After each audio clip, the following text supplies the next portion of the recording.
Space, the next frontier, that place we shifted our gaze towards to look for answers to life's mysteries. Are we alone in the universe? Is there intelligent life out there?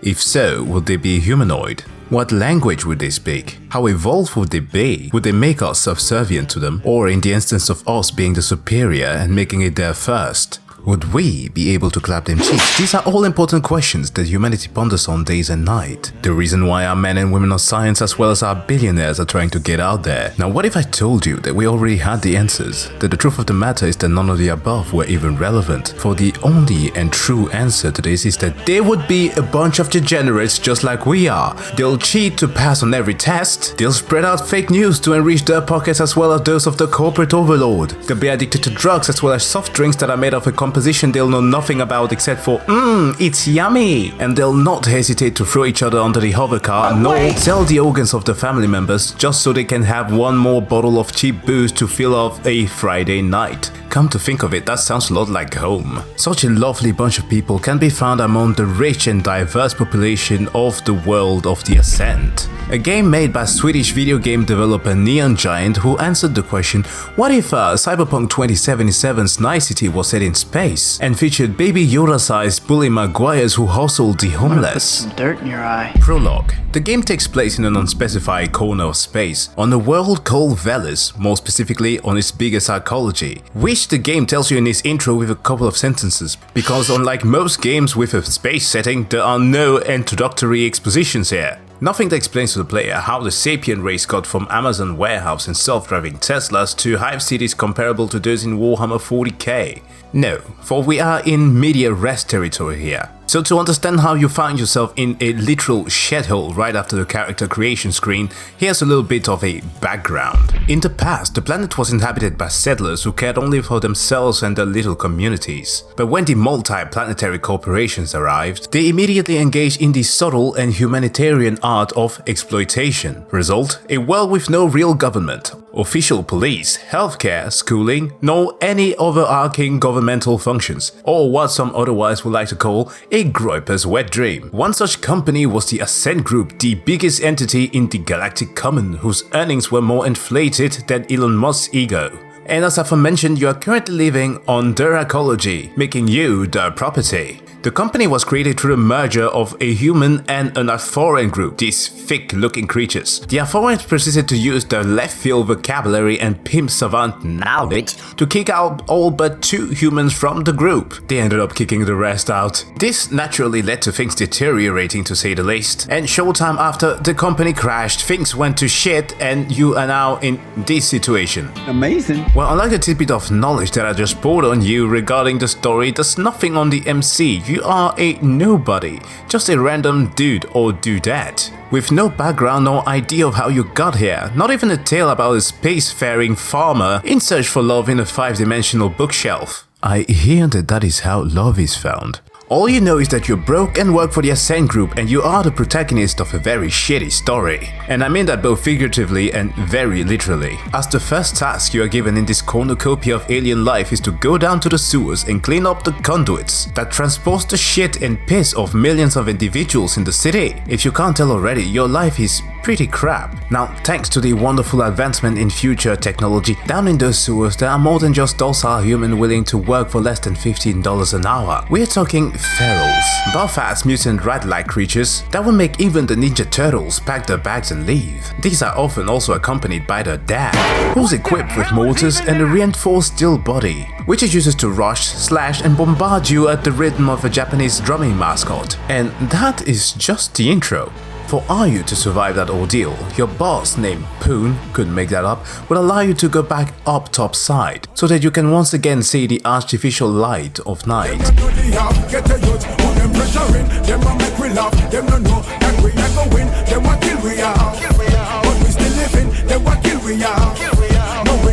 This game is one of the most beautiful things that I've ever seen, and I've seen myself in the mirror like on a daily basis. You can really tell by looking at every nooks and cranny of the arcology that some Swedish weeb spent some endless night modeling every single damn thing in it until their hands bled. Its level feels like they're built of lifting bits, like an architectural marvel thrown together by an 8-year-old playing with Legos. And I mean that in all of the positive ways when this is the 8-year-old. And it really helps that the game runs on a real engine, which really turns your PC into a weapon to fight God. Which you're gonna need if you like to turn on that ray tracing and watch those particles pop off. But let us not marvel at the looks alone, how does it actually play? Gameplay. The Ascent is an ARPG, where at its core you play as a living, breathing whirlwind of violence, designed to eviscerate everything in your path with extreme prejudice. All this so that you can live your life of shit and piss and ascend to higher places. Get it? This, however, requires the proper credentials as well as connections, which you do not have, but you can get those with money. Your cred is the currency in the game, and the best way for you to get your pockets full in this cyberpunk future is to start a murder business or work for those who have one. Problem: your protagonist can't talk for shit, he's a mute. Reason? I don't know. The game actually keeps on reminding you that you're playing as a human with sub-minimal level of intellect. It's in fact so bad that your imp, an Amazon Alexa implant in your cerebral cortex, keeps reminding you to do simple tasks. The solution to your problem is to get fast stack. Loot. Given the nature of the game, loots are very important. But here you need to rewire your brain for just a little bit with a peculiar field of physics called quantum chromodynamics. For everything is tied to a color. White indicates gear and weapon skins, red indicates weapons, blue is for armor, yellow is tactical gear, and purple is upgrade components and skill points. Weapons and armor are the only things with rarity tied to them, for they are usually gated behind progression elements, for there are levels to these things. Now, given that you are broke, there are multiple ways of acquiring these things. One would be to murder abysmal numbers of people. Or you can engage in side quests, in the likes of smuggling some steroids into a gym where even the fun-sized citizens of the arcology want to get hooked on that trembalone. Go get my stuff from our boy.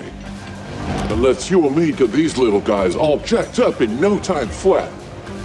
Heart attack not included this time. Help an incompetent guard stop a prison break by Meg Warrior, or aid your poor neighbor to identify the body of his long-dead daughter only to find out that her innards were being used as a secretion ingredients in the manufacturing of one of the city's top-selling beverages. And even when you've gathered enough evidence to expose the manufacturing corporation, you return to find out that your neighbor has signed an NDA to keep everything very hush-hush.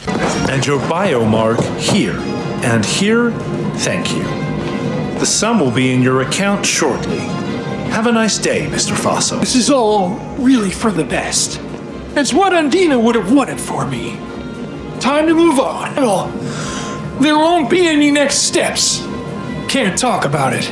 I still need that sample though. This is truly the greatest timeline. Now, these side quests are fun and all, but they do take some time. Now, I'm not saying that there is a way of accelerating the process of getting a killer build in the first couple of hours of gameplay. Why are you running?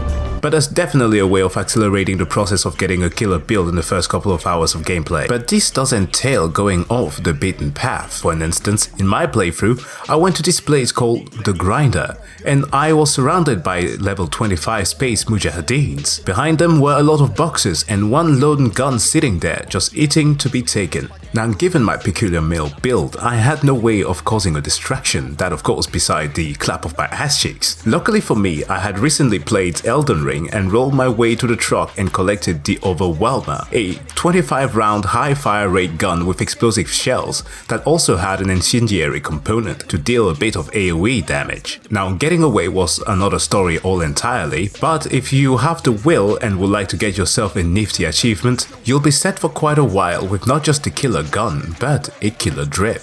Now, armed to the teeth, I was ready to ascend to the status of killer machine, except that I was missing half of my shots. Turns out that unlike your typical twin-stick games, you can't just aim and shoot. Don't worry, this isn't your protagonist's remaining neurons misfiring. Turns out the aim down sights lift the weapon up, whereas leaving it at default makes you shoot lower. For example, aiming incorrectly at every vertically challenged enemies will just have you see the bullets flying right over the head, so remember that. Also, there's a cover system, which I know is an ARPG. Who needs a cover system? Trust me, you're gonna need it. especially with the large rocks gallery that makes up this murderous little playground. So in no particular order, here are some of the fantastic enemies and where to find them. The ferals and the dead can be found in the dipsting, the very place that you wanted to leave, which is also considered to be their breeding ground. They hit and slash you, everything fitting for a weekday. In the A-Stacks habitation quarters like Blossom Hills or the outskirts of Cluster 13, you'll find the Turbo Gangs. They are your run-of-the-mill thugs of alien races, equipped with platoon, low-rate artilleries, engineer and some big boys. They have, unlike the rest of civilization, deregulated the internal circuit board, embracing the true nature as raving lunatics who will attack you on sight. They liquefy pretty easily, so don't worry about those. Moving to the High Street, Steamtown and the Gemini stacks, you'll find the Scientist. These aggressive eggheads have given their life to science and they will not hesitate to sacrifice yours as well. Here's one who urged me to help him with his teleportation experiment. Teleportation that usually entails... You know what? I'll let him explain. And what we're trying to do here is, well, it has to do with teleportation, you see. I have a new field generator here, and what it does is rather than teleport a person or object, well, it just keeps them in that in-between state instead. Enough rattling and, well, kablooey. I am Mass Scientist. It's so cool. Son of a bitch. What we do for science. There are also the Rogins, an easily offended Asian gang who will open fire on you if they dislike your fashion sense. They have a reputation of affluenza and maiming corpses. I'll say the Niceties Tiger Gangs did it better. The Onyx Void, aka the Cringe Police, they are a multi-stellar syndicate of super mercs who will flatline anyone who comes in the way of the Second Amendment right to make profit by any means necessary. They have a guy named Hung. I'm just gonna stomp you, you're gonna keep coming back, you worthless bitch ass nigga. He slams pretty hard. The game also includes non-organic enemies seething with a burning hatred for everyone who does not give praise to the machine god. These include monobots, heavy monobots, lovebots, who were designed for low-maintenance industrial labor but have now been reprogrammed for physical assault. Siege schmecks, who don't care about how many hours you put into Soulsborne games. The Havoc, that specializes in area denial. And last but not to be forgotten, say it with me now, jihadi spiderbots. More jihadi spiderbots, and at times to spice things up for a little bit, jihadi spider mombots, who in turns give birth to more jihadi spiderbots with proximity detonators. Like this one, who has a flamethrower for her mouth. It's possible to hack Spider Mommy's system to prevent the birth of her children. In doing so, you can also access her bio. It says that her name is Wu Yun.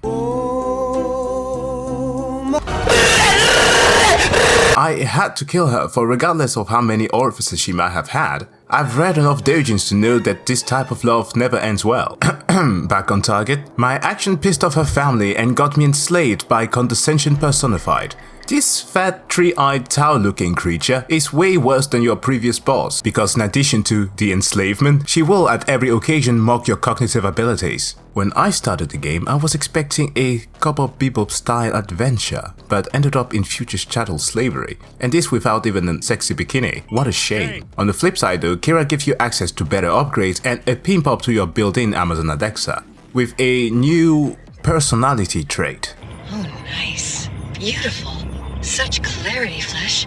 I am endlessly fascinated by seeing misplaced bodily fluids. I saved a copy for my own enjoyment as well. Nani? Speaking of dead bodies, let's talk about the tools at your disposal. There are 29 unique guns and 5 weapon categories, so I won't go through all of them. Instead, here are some of my favorite. The Astro Smasher, an unnecessarily large gun that feels more like it belongs in Deep Rock Galactic, and that's because it does. Intended as a deep space asteroid mining tool, it can now be used to render the bodies of your enemies into fine paste. The ABR Commander, a burst fire rifle with a tri-and-true rotary system that uses tracking bullets, which of course means that you no longer need to worry about that aiming part. The Magma Maker, which can be found in this fat golden Buddha. For circa 25,000 Ukrat, you'll get your hands on the Flamer, a heavy flamer that will scorch all organic matter down to the crisp.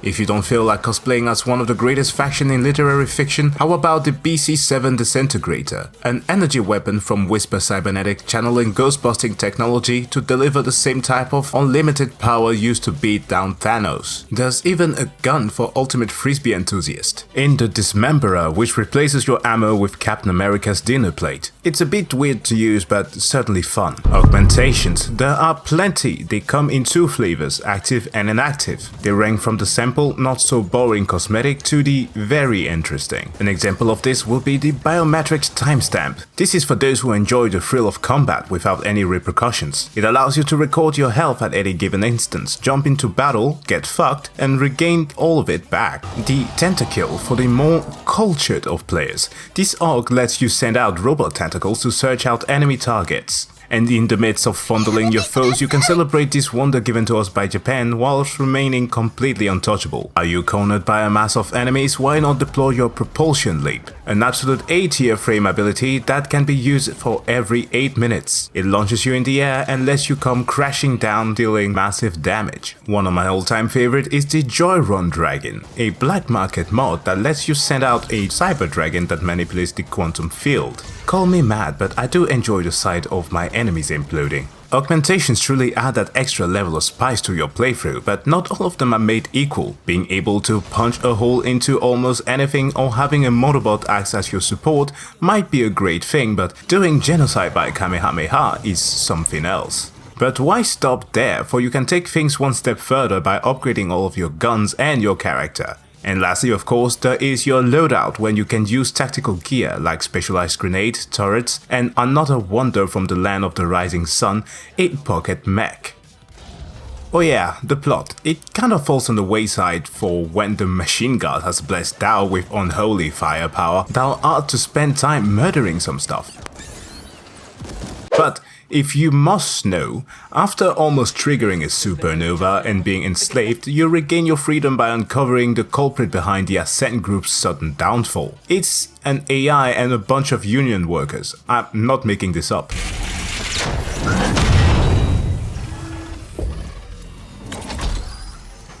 You have interfered enough! We are safeguarding the values of this company and you are an interloper! It ends now! Team, passion, commitment, ascenders for the Ascent group! Bruh. As I've mentioned in the beginning, after kicking out the only 2 humans from the board of directive, the Sapient planned a coup. They Frenched the fuck up and murdered the board, so to acquire the companies for themselves. The company's AI was a few steps ahead of them and went dark, preventing them from accessing the mainframe. Well, except for a prototype warp gate which the rebel faction planned to use to expand their interstellar commerce. Yeah, I know, it's weird, but also... Damn, boy, he's thick! Boy! That's a thick-ass boy! The warp gate, however, opened a door to a Lovecraftian realm which you, apparently having more brain cells than the collective on an entire company, proceeded to shut down. The end. The Ascent is one of the best cyberpunk games that I've ever played, and yes, while it's not directly comparable to Cyberpunk 2077, in its themes, tone, exploration, and straight up feel, for what it is, it delivered a better and more memorable experience to me. It also helps that the game is absolutely gorgeous. It makes full use of the power of the Unreal Engine, but I do say that it's a slight shame that you rarely get to see the fine details that are put in it, at least up close. Final pro tip, whilst shooting your way through the levels of this game, do turn up the music fam, it's an absolute banger. I'd like to thank everyone who have made it to the end of the video, your viewership means the world to me. More game reviews to come, and if you like to support this work, like and subscribe, and check out some of my other stuff. Stay chill and have a good day.